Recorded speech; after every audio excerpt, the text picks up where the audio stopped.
నమస్కారం. ఆధ్యాత్మిక సుధాసాగరం ధర్మ సందేహాలు కార్యక్రమానికి స్వాగతం. భీష్మ ఏకాదశి మహాభారతానికి మూల స్తంభం భీష్మాచార్యులు. గంగమ్మ గర్భాన జన్మించిన మొదలు అంపశయ్యపై తనువు చాలించేంత వరకు కూడా ధర్మ నిరతకే కట్టుబడిన ధన్యజీవి భీష్మాచార్యులు. కృష్ణ భగవానుని మినహాయిస్తే ఒక వ్యక్తి పేరిట పర్వదినం జరుపుకునే గౌరవాన్ని భీష్మునికి మాత్రమే దక్కింది. మరి ఇంతటి పర్వదినాన విష్ణు సహస్రనామ పారాయణం చేయడం సాంప్రదాయంగా వస్తోంది. ఈ నేపథ్యంలో భీష్మ ఏకాదశికి సంబంధించి ప్రేక్షకులకు వచ్చిన సందేహాలను ఈమెయిల్స్ ద్వారా, ఉత్తరాల ద్వారా మాకు పంపించారు. మరి ఆ సందేహాలను నివృత్తి చేయడానికి ఈరోజు మనతో పాటు ఉన్నారు ప్రముఖ ఆధ్యాత్మికవేత్త, శృంగేరి శారదాపీఠ ఆస్థాన పండితులు డాక్టర్ బాచంపల్లి సంతోష్ కుమార్ శాస్త్రి గారు. గురువుగారితో మాట్లాడి ప్రేక్షకుల సందేహాలను నివృత్తి చేసుకునే ప్రయత్నాన్ని చేద్దాం. నమస్కారం గురువుగారు. నమస్కారం అమ్మా.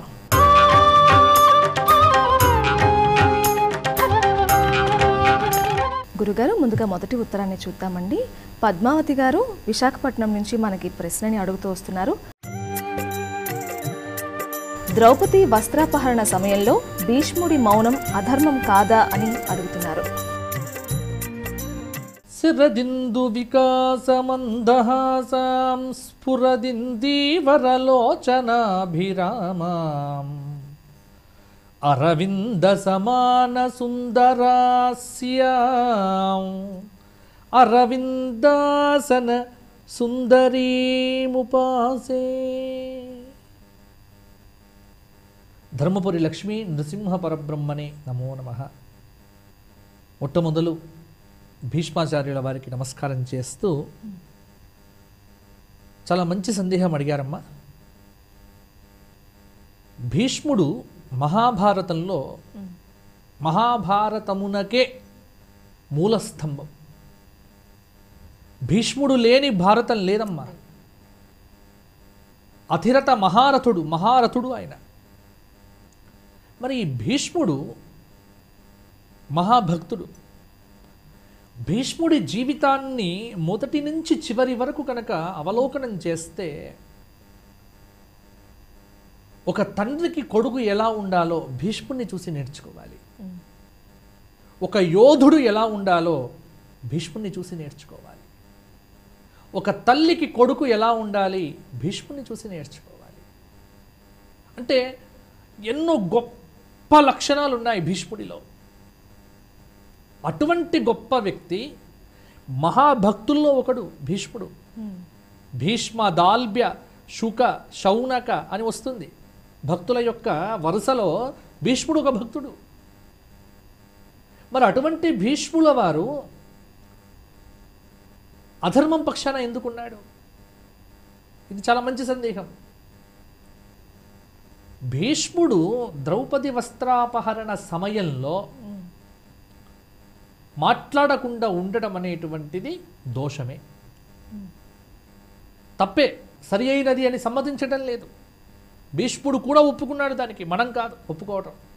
భారతాన్ని తెనిగించినటువంటి తిక్కన మహాత్ముడు అంటాడు, కూటికై భీష్మధోనులు సుయోధను అనుసరింతురు. కూటి కోసం అన్నారు. కూటి కోసం అనేటువంటిది కొద్దిగా శబ్ద ప్రయోగం ఎలా ఉన్నా, మొదటి నుంచి భారత రాజ్య నిర్మాణంలో ప్రధాన పాత్ర పోషించాడు ఈ ధృతరాష్ట్రుడికి అండగా. కాబట్టి కౌరవ రాజ్యాన్ని స్థాపన చెయ్యటానికి భీష్ముల వారి పరాక్రమం చాలా ఉపయోగపడ్డది. ధృతరాష్ట్రుడికి భార్యను తీసుకువచ్చే ప్రయత్నంలో కూడా చాలా యుద్ధం చేశాడు. అక్కడే శాపాలు కూడా పొందాడు ఆయన. కాబట్టి ఇక్కడ నిండు సభలో ద్రౌపది, అలా ద్రౌపదిని దుశ్శాసనుడు లాక్కొని వచ్చి వస్త్రాపహరణం చేస్తున్నప్పుడు కుర్చీలో, సీట్లలో ద్రోణుడు కూర్చున్నాడు, భీష్ముడు కూర్చున్నాడు. కానీ ఇది తప్పు అని చెప్పలేదు, ఇది అధర్మము అని చెప్పలేదు. ఒక చెప్పింది ఎవరు అంటే ఒక విదురుడు. విదురుడు సభలో లేచి, గుడ్డి రాజా నువ్వు తప్పు చేస్తున్నావు, నీ కళ్ళ ముందు ఇంత తప్పు జరుగుతూ ఉంటే దీన్ని ఎవ్వరూ కూడా ఆపట్లేదు, ఇటువంటి దుర్మార్గపు సభలో నేను ఉండను అని వాకౌట్ చేస్తాడు.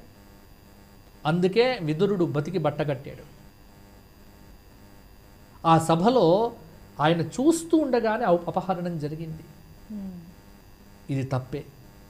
ఈ తప్పు అని ఎవరు చెప్పారు? కృష్ణుడు చెప్పాడు. ఆయన ఆ ఉద్యోగ పర్వంలో సంధి కోసం వస్తాడు రాయబారం.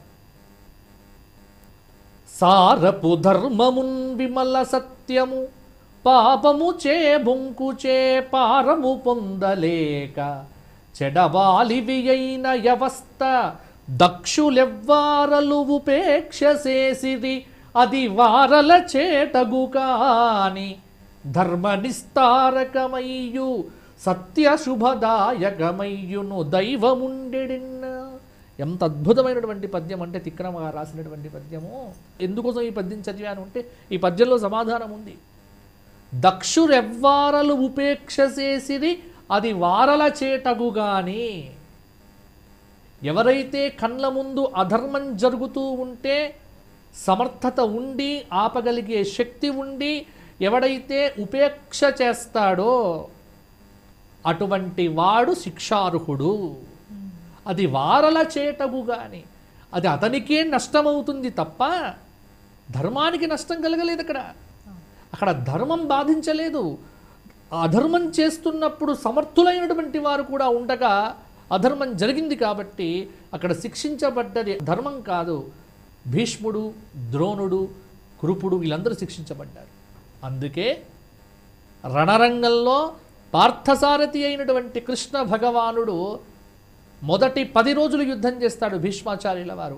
10 రోజుల్లో ఎప్పుడు భీష్ముడిని కొట్టాలి అన్న పథకం ప్రతిరోజు వేసేవాడు.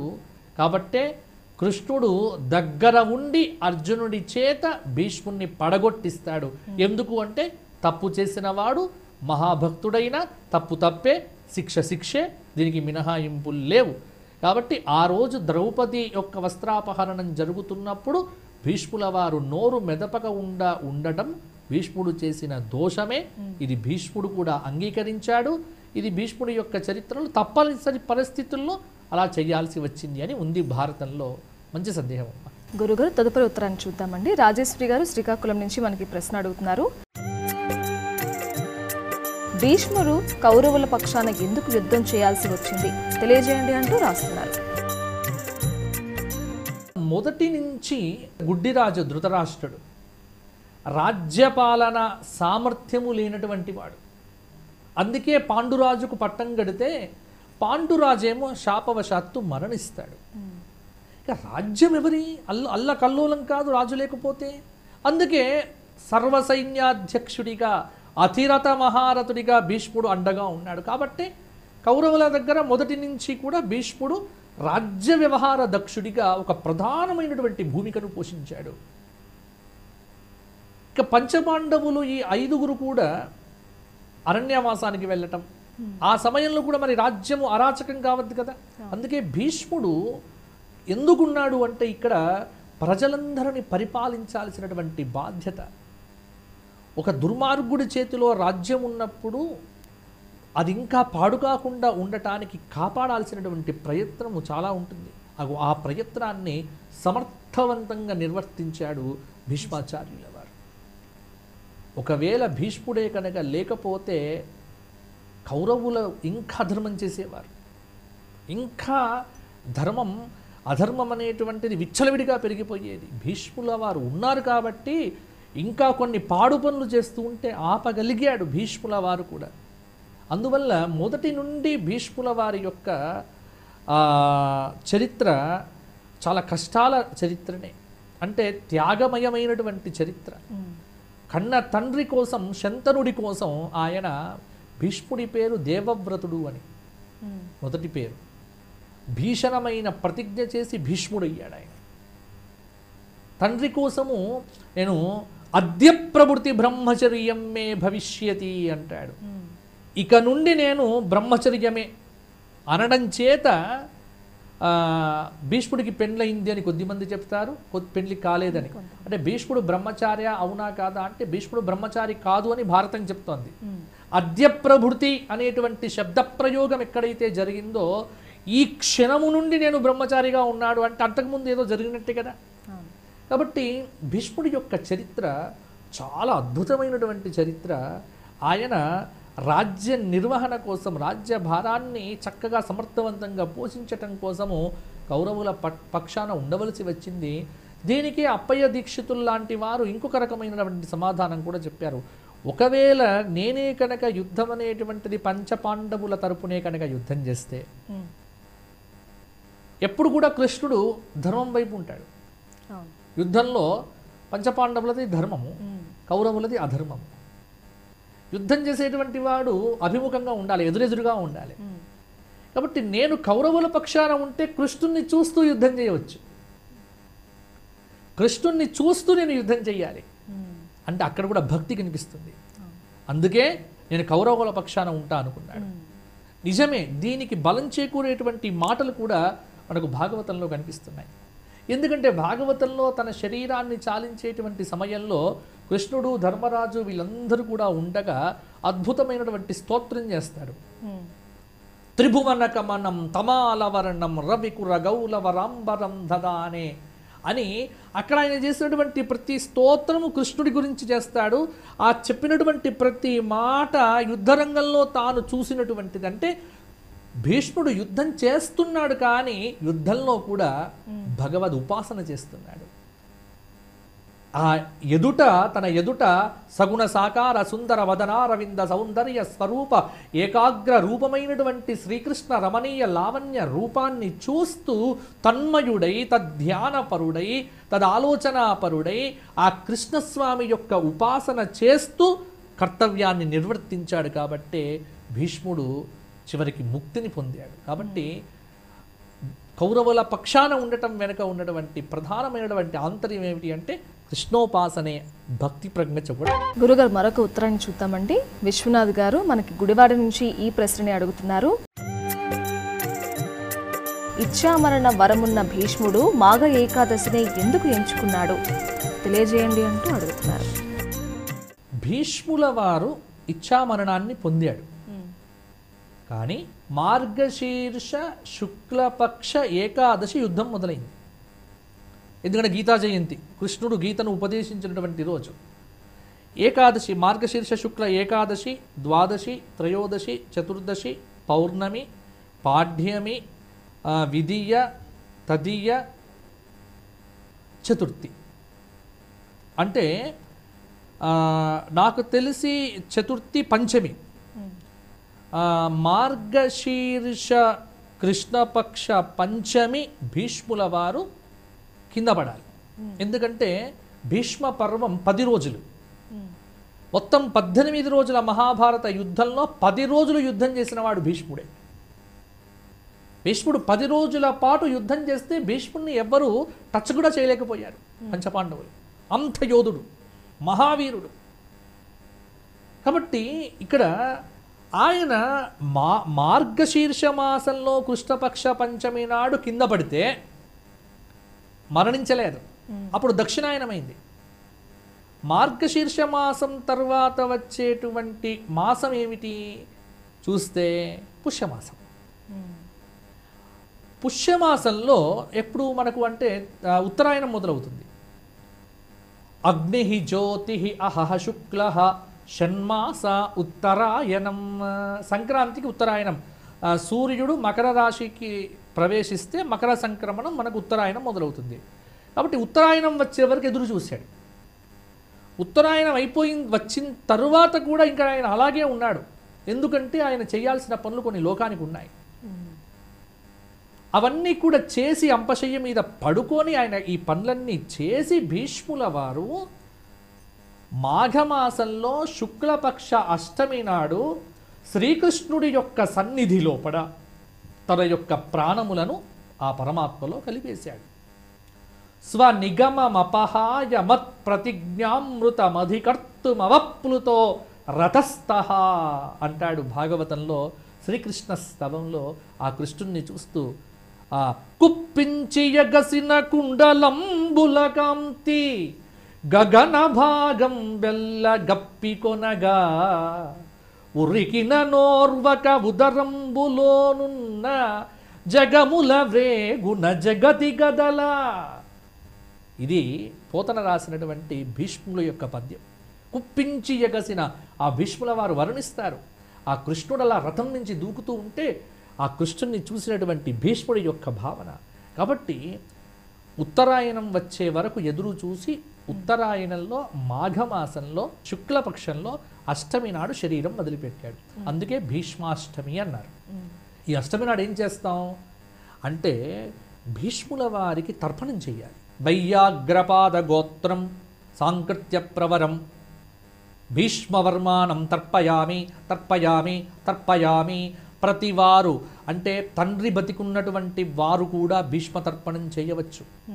సర్వవర్ణముల వారు పురాణోక్తంగా చెయ్యాలి, బ్రాహ్మణులైతే వేదోక్తంగా చెయ్యవచ్చు. దీనికి విధి విధానాలు ఉన్నాయి. ఎందుకంటే భీష్ముడికి తర్పణం ఇవ్వటం డ్యూటీ, విధి. ఎందుకంటే భీష్మ తర్పణం చేస్తే సంవత్సరకృతం పాపం స్మరణేన వినశ్యతి. ఆ సంవత్సర పాపం అంతా కూడా భీష్మాచార్యుల వారు తొలగింపజేస్తారట. అంతటి భక్తుడు కదా.